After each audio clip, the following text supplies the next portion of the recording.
Estamos de volta com Família Projeto de Deus e hoje a gente está conversando sobre paternidade responsável. A gente está aqui acompanhado pelo Júnior, que é médico, a Olga, a esposa dele, que orienta muitas pessoas com relação a esse assunto, e a Valéria também, que é orientadora na mesma área, no mesmo assunto. Eu queria saber, Olga, já perguntando para você, parece que, em função do que a gente conversou no bloco anterior e tudo, existe hoje em dia uma mentalidade de antinatalidade e sexo por prazer, separando aquelas duas dimensões? Então, é uma realidade assim meio complicada para mim de diagnosticar, inclusive. Eu sou muito otimista. Eu estou achando que, ao contrário disso tudo, principalmente a igreja, a família, os casais têm buscado viver uma vida mais diante de Deus mesmo. Então, eu vejo que, e como esses métodos, essa nossa conversa aqui, está levando para muita gente uma conscientização do que vem a ser um relacionamento, um casamento, um planejamento familiar, né? E o sexo tem um valor mais profundo, sim, né? E a gente está levando essa consciência e está trazendo para pessoas no mundo uma visão melhor do que deve ser um relacionamento conjugal, um namoro, um casamento e tudo que implica o sexo, né? Ao mesmo tempo que o mundo tem outra cultura, nós estamos divulgando e valorizando a nossa cultura. Uma cultura cristã, onde o sexo tem um grande valor, né? E dentro, principalmente dentro da concepção que Deus tem para os casais, para a família. E essa abertura que você hoje está dando aqui me deixa falar só de forma otimista, em que o sexo, sim, vai ocupar o devido valor dele, o devido lugar dele dentro das famílias cristãs. Talvez no mundo ainda alguma coisa aconteça de ruim e de mal, mas a gente vai, com a abundância do bem, diminuindo essa situação, né? Colocando essa oportunidade que você está dando hoje para as famílias, para quem está nos ouvindo, essa mensagem de otimismo, de que o valor do valor do sexo, da riqueza do ato conjugal, dentro do matrimônio, na procriação e na criação dos filhos. Então, toda essa riqueza em que eu acredito que é a base da nossa sociedade, e essa sociedade que vai crescer e vai melhorar. Eu sou otimista. Que bom. Desculpa. Claro que existe a consciência hedonista de sexo como parque de diversões e tal, né? No mundo teremos tribulações, mas não se preocupe, não. Ele já venceu. Coragem, já venceu. Eu venci. Se eu entendi bem, existe alguma coisa assim, mas Deus não perdeu o controle, é isso, né? E não perde. Ele que nos criou por amor, sabe como a gente funciona, sabe o que é bom para a gente. Ele cria espaços como esse, né, para a gente poder divulgar o que ele pensa, né? E é isso que vai bom, prevalecer, graças a Deus. Carlos. É isso que vai prevalecer. Amém. E a gente vê muito em relação, né, quando você se aproxima da igreja, que você vai aprendendo sobre as virtudes, a virtude da temperança, e que você tem autodomínio sobre o seu corpo, não é o seu corpo que te domina, né? Não é porque eu estou com vontade agora, eu vou lá e faço de qualquer jeito, né? E não, eu tenho esse autodomínio por um bem maior, por valores, por virtudes, e a gente se sente muito mais pleno, muito mais feliz quando a gente faz a coisa consciente e sabendo onde a gente vai pisar, né? Isso, na presença de Deus. Né? Nós vamos agora para um VT. Nossa equipe, ela ouviu algumas mulheres e sobre o que elas falam, se elas usaram ou não algum método contraceptivo. Nós vamos acompanhar agora.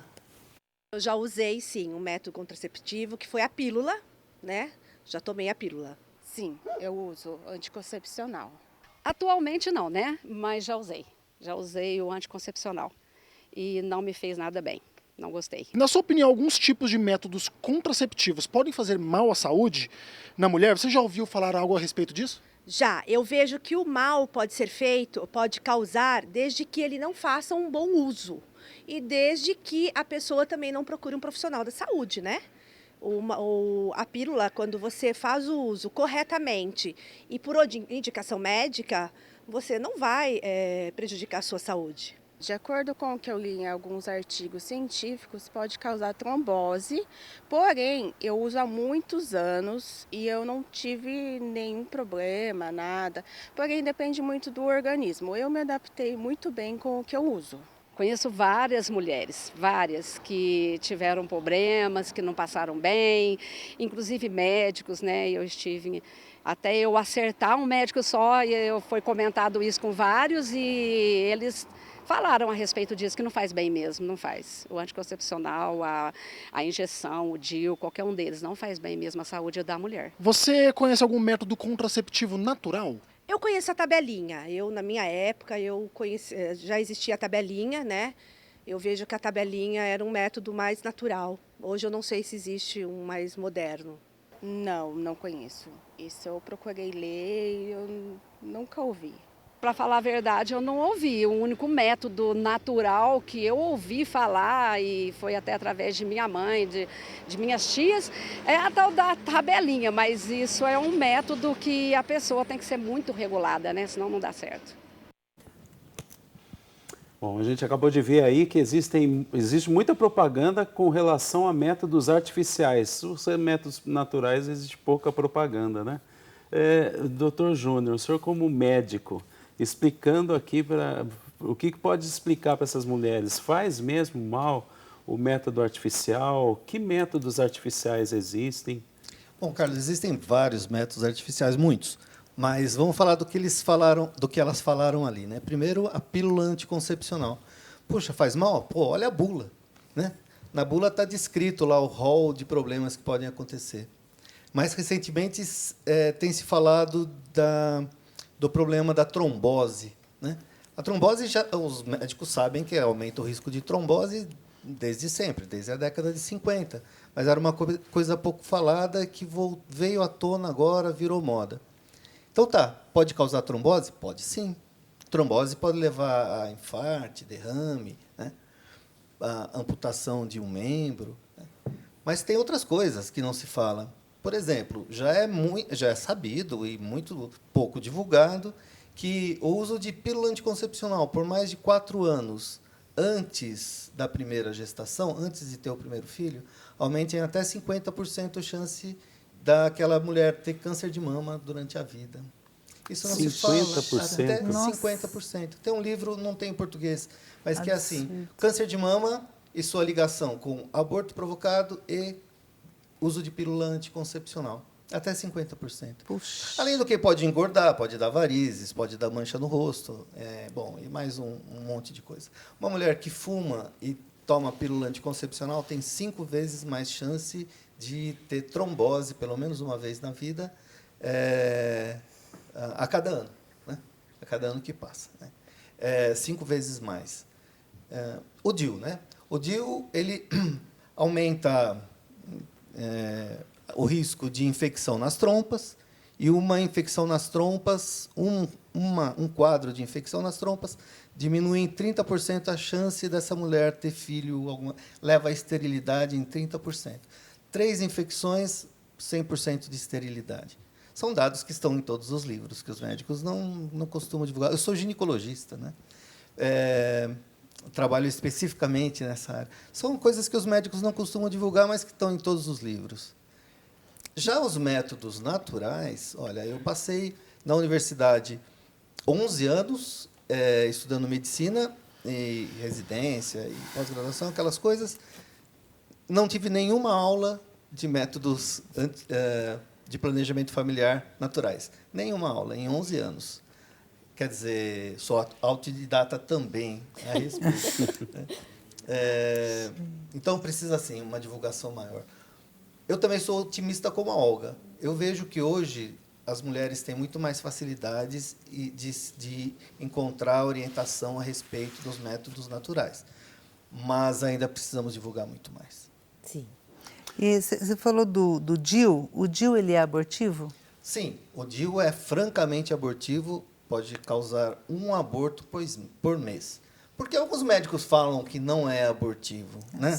Pelo seguinte, A história é longa. Qualquer coisa, o Carlos me chuta aqui por baixo. Não, vamos entender bem isso aí, porque é um assunto sério, é uma coisa, como a Olga falou, brada ao céu, um aborto, uma coisa. Então, vamos explicar direitinho isso aí. Até 1971, todos os livros de medicina, embriologia, biologia diziam que a gravidez começa no momento da fertilização, quando o espermatozoide se une ao óvulo. Esse é o momento do início da gravidez, é o início da vida. Até 71 foi assim. Em 1971, um grupo de médicos reunidos decidiu, por eles mesmos, acho que foi alguma iluminação, que a gravidez não começa nesse momento. Na verdade, a gravidez começa mais ou menos uns 7 dias depois, quando o nenezinho implanta no útero, quando ele gruda dentro do útero. O neném a fertilização acontece na trompa. Demora mais ou menos 5 dias para o bebezinho chegar até dentro do útero. Ele fica boiando no útero uns 2 dias e no 7º dia ele nida, ele gruda no útero. O início da vida, até 1971, claramente, em todos os livros, era na fecundação. A partir de 71, esse grupo de médicos disse, não é nesse dia, é no 7º dia, é quando nida. Bom, em 1985, foi decidido pelos ginecologistas do mundo inteiro, alguma iluminação, não sei, que realmente a gravidez começa no 7º dia, né? Quando nida, quando o nenezinho gruda. Então, os primeiros 7 dias não é um nenê, é um amontoado de células, esse que tanto se fala por aí. Então, nesses primeiros 7 dias, pode-se fazer qualquer coisa com esse bebê, com esse amontoado de células, que não é um aborto. Então, o DIU, como ele funciona? Ele funciona porque ele não deixa, ele fica colocado dentro do útero, ele irrita o endométrio, que é a pele do útero, onde o nenê vai grudar, vai nidar, ela fica inflamada, uma endometrite. No 7º dia, quando o nenezinho vai grudar, não consegue, ele escorre. Eu chamo isso de aborto. Né? Nossa. Então, ele Porque causa... naquela célula ali é a vida que está lá com todo... Claro que sim, tem não mais é uma nada célula, fazer, são né? muitas células. Exatamente. Desde o primeiro instante, quando o espermatozoide se une ao óvulo, os cromossomos que aparecem, que surgem ali, o DNA, não é mais o do pai, não é mais da mãe. É único, nunca existiu igual, nunca existirá outro igual.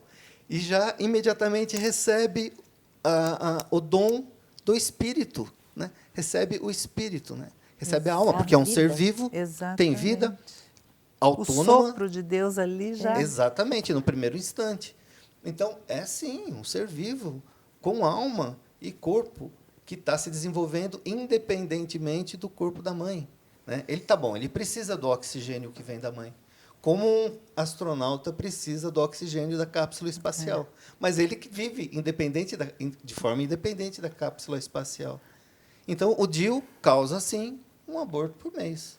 E eu queria colocar uma frase tão falada, infelizmente, por algumas mulheres, né?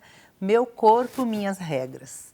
Aí eu quero dizer, se essa criança for uma mulher, né? Que ela também vai dizer, meu corpo, minhas regras.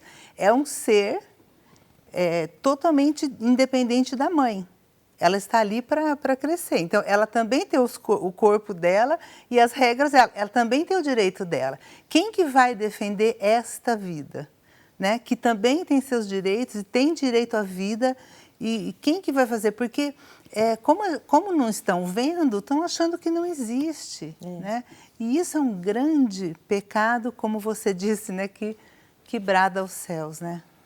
Eu acho que essas mães vão encontrar as almas lá no céu.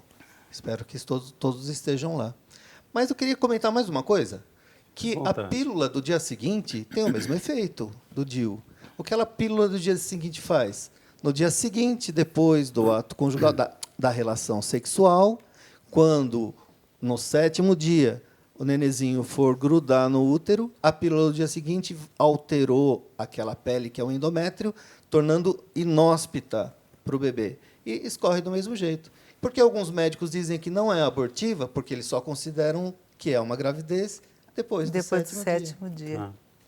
E a pílula anticoncepcional, Carlos, desculpe, e a pílula anticoncepcional é potencialmente abortiva, porque também pode causar o mesmo efeito. Então, a pílula pode tanto impedir a fecundação, como também impedir a anidação. Exatamente. Tá. Quando a pílula foi criada, na década de 1950, 1960, ela tinha doses altíssimas de um determinado hormônio, que é o estrógeno. Doses que tinham muito efeito colateral, né? Causavam enjoo, vômito, muito mais trombose, né? Então, mas nessa época, a pílula ela não deixava acontecer a ovulação, ela era anovulatória. Como ela tinha muito efeito colateral, com os anos foi se diminuindo a quantidade de hormônio da pílula, a ponto de que hoje uma pílula tem mais ou menos 1/10 da quantidade que tinha na década de 50. Então, a quantidade de hormônio é muito mais baixa, então tem muito menos efeito colateral. Só que ela não tem a capacidade de inibir a ovulação mais. Ela permite a ovulação muitas vezes, em muitos meses. Se ovula, por que não engravida? Porque não nida. Então, ela é potencialmente abortiva. Abortiva também. E as mulheres na nossa reportagem falaram também sobre métodos naturais. Um grande desconhecimento, né, dos métodos naturais. É complicado ou não? Método natural é inseguro? Qual a eficiência disso no caso de não desejar gravidez? Bom, é que elas citaram a tabelinha. A tabelinha funciona até quando não funciona. A tabelinha é ruim mesmo, né? Não é um bom método natural. Mas existem outros. Existe, por exemplo, o método Billings, né? Que é um método altamente eficaz. Foi estudado durante 25 anos pela Organização Mundial de Saúde e se mostrou tão eficaz quanto a pílula. E é grátis, não custa nada. E não provoca nenhuma alteração no organismo da mulher. E ainda facilita o diálogo entre o marido e a esposa. Tem muitas vantagens. E é muito fácil. Olha, eu falo que até corintiano sabe, consegue. Eu sou corintiano. Tá bom. A gente vai ver uma participação aqui pelo WhatsApp que está mencionando justamente isso aí, ó. Da Mirelle Tomás. Boa noite, parabéns pelo tema. Eu e meu esposo realizamos o método Billings no nosso casamento. Gostaríamos que o médico falasse sobre a eficácia do método, porque muitos casais católicos criticam o método dizendo que não é eficaz. Sabemos que ele é até mais eficaz que a pílula e que não existe método 100%. Obrigado, Mirelle, obrigado pela sua participação, obrigado pelo seu testemunho, dizendo aqui que usam e confiando nisso. O Júnior, só responde rapidinho, depois a gente vai detalhar mais. É eficaz ou não é eficaz? Olha, estou 100% de acordo com a Mirelle. Mirelle, perfeito. Não é 100%. Nem a abstinência sexual total é 100%, porque teve uma virgem que engravidou. Né? Então, olha, o método que é eficaz mesmo é 100%, perto de 100%, é a abstinência sexual. Tendo o ato conjugal, nenhum é 100%. Nem a tal da laqueadura, nem a tal da vasectomia. Mas o método Billings, como ela mesma falou, concordo 100%, que ele está muito próximo de 100%. Ele está tão eficaz quanto a pílula. Tá bom. Então, daqui a pouquinho a gente vai explicar melhor o que é o Billings. Aguenta aí que a gente vai, daqui a pouquinho, detalhar mais isso aqui para você. Até já, daqui a pouco a gente volta.